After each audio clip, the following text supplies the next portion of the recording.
اعوذ باللہ من الشیطان الرجیم، بسم اللہ الرحمن الرحیم، لا الہ الا اللہ محمد رسول اللہ، صلی اللہ علیہ یا رسول اللہ، صلی اللہ تعالی علیہ وسلم، نور من نور اللہ۔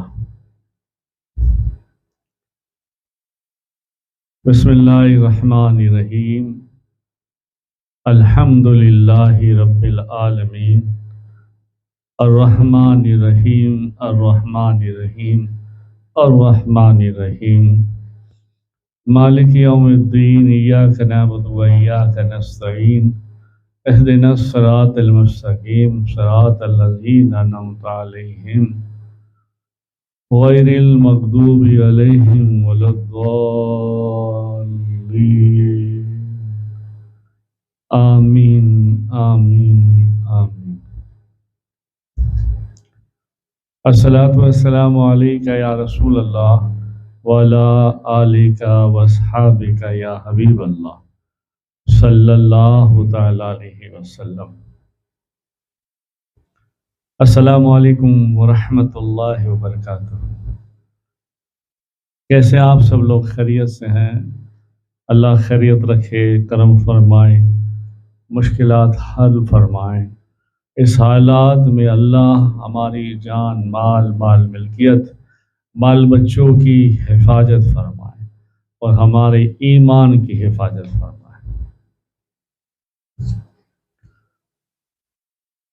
اب مختصر آج سیرت حضرت عمر فاروق رضی اللہ تعالیٰ عنہ باقی ہے، آج انشاءاللہ تعالیٰ پورا ہو جائے گا، اور چاروں خلفائے راشدین کے بیانات اس کتاب سے ہم نے لیے ہیں۔ تصنیف حضرت علامہ جلال الدین سیوطی رضی اللہ تعالیٰ عنہ، بہت بڑے عالم، حافظ، قاری، مفتی، سارے القاب کم ہے ان کے لیے، بڑے زبردست اللہ والے ہو گئے اور کئی کتابیں انہوں نے لکھی ہیں۔ ان میں سے یہ ایک ہے، بریلی سے چھپ کر آئی ہے، ترجمہ حضرت شمس بریلی حضرت نے کیا ہے اور دہلی سے منگوائی، اور چاروں خلفائے راشدین کی مختصر سیرت آپ کے سامنے پیش کی۔ اب کچھ مختصر باقی ہے، تو آج انشاءاللہ اس کو بھی ہم پورا کرتے ہیں، اور پھر انشاءاللہ تعالی نئے ایک پروگرام کے ساتھ ملیں گے۔ اس پروگرام کا نام ہے جنت کیسے ملے گی۔ سیدنا حضرت علی مرتضیٰ رضی اللہ تعالیٰ عنہ کی تعریف فرمانا۔ حضرت ارواح رضی اللہ تعالیٰ عنہ فرماتے ہیں، کسی شخص نے حضرت فاروق اعظم رضی اللہ تعالیٰ عنہ کے سامنے حضرت علی رضی اللہ تعالیٰ عنہ کی برائی کی اور برا کہا، تو آپ نے اس شخص کا ہاتھ پکڑا، بازو پکڑا اور لے گئے حضور نبی کریم صلی اللہ علیہ وسلم کے روضے مبارک کے پاس، اور پھر فرمایا آپ نے، اس کو جانتا ہے، اس روضے والے کو پہچانتا ہے؟ تو اس شخص نے جواب میں ہاں کہا۔ پھر آپ نے فرمایا، جس شخص کے بارے میں تو برا کہتا ہے نا، وہ ان کے خاندان کے ایک فرد ہے، ان کے چاچا زاد بھائی ہے اور ان کے داماد بھی ہے۔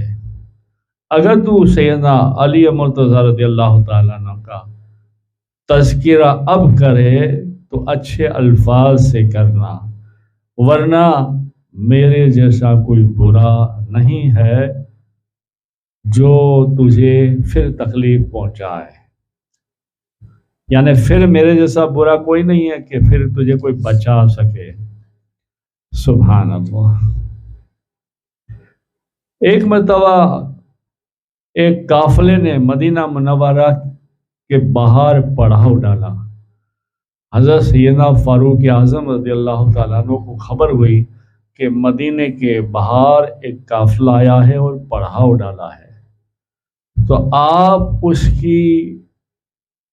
اس کے مال سامان کی چوری نہ ہو جائے، اس کی حفاظت کے لیے رات کو چلے۔ اب راستے میں حضرت عبد الرحمن بن عوف رضی اللہ تعالیٰ عنہ سے ملاقات ہوئی، تو آپس میں بات ہوئی۔ حضرت عبد الرحمن نے کہا، ارے امیر المومنین، رات کو تو آپ نے کہا کہ مدینے کے باہر کسی قافلے نے پڑاؤ ڈالا ہے، میں چاہتا ہوں اس کی حفاظت کروں۔ تو حضرت عبد الرحمن بن عوف نے بھی کہا، ہاں چلو، ہم بھی تمہارے ہمراہ چلتے ہیں۔ پھر دونوں حضرات نے رات بھر قافلے کی حفاظت کی، یہاں تک کہ فجر کی اذان کا وقت ہو گیا۔ تو پھر آپ حضرت عبد الرحمن بن عوف اس قافلے والے کو صدا دیتے ہوئے کہا، اب چلے، حی علی الصلاۃ حی علی الفلاح، الصلاۃ خیر من النوم، یعنی آپ چلے نماز کے لیے۔ اور پھر واپس آپ مدینہ منورہ تشریف لائے۔ یعنی مدینے کے باہر کوئی قافلہ آ جاتا تو حفاظت کرنے کے لیے تیار ہو جاتے، اس سوچ سے کہ مدینے کے باہر قافلہ رکنے والے کو بھی کوئی پریشانی نہ ہو۔ سبحان اللہ۔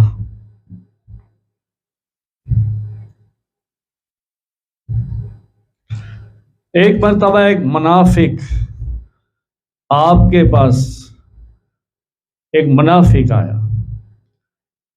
ایک مرتبہ ایک منافق نے نبی کریم صلی اللہ علیہ وسلم کے پاس کسی فیصلے کے لیے حاضر ہوا، تو آپ صلی اللہ علیہ وسلم نے فیصلہ اس کے خلاف سنایا۔ وہ منافق تھا، تو پھر وہ حضرت عمر فاروق رضی اللہ تعالیٰ عنہ کے پاس آیا اور کہا کہ آپ میرا فیصلہ سنائیں۔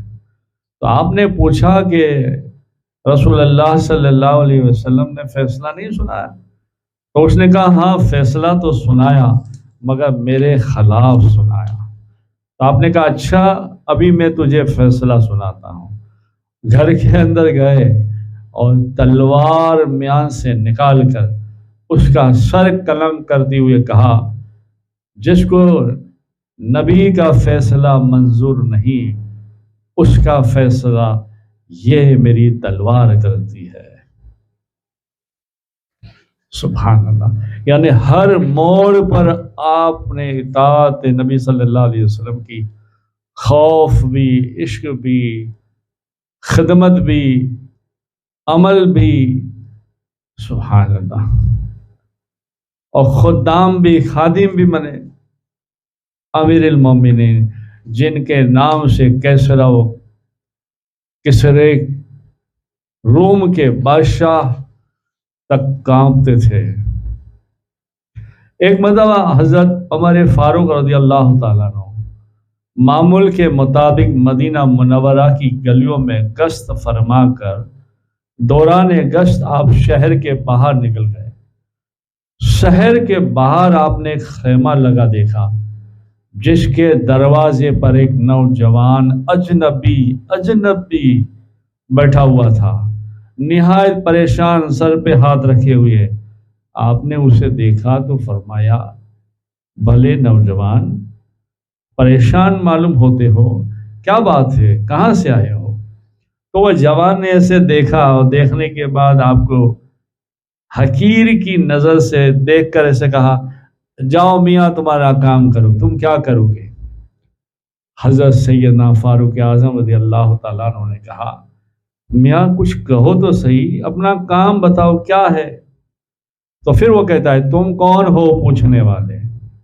اس دوران سیدنا عمر فاروق رضی اللہ تعالیٰ عنہ نے کسی عورت کے کرہانے کی آواز، یعنی درد کی آواز سنی، تو آپ نے اس شخص سے کہا، تم بتلاؤ تو صحیح کہ تمہارے ساتھ کیا معاملہ ہے؟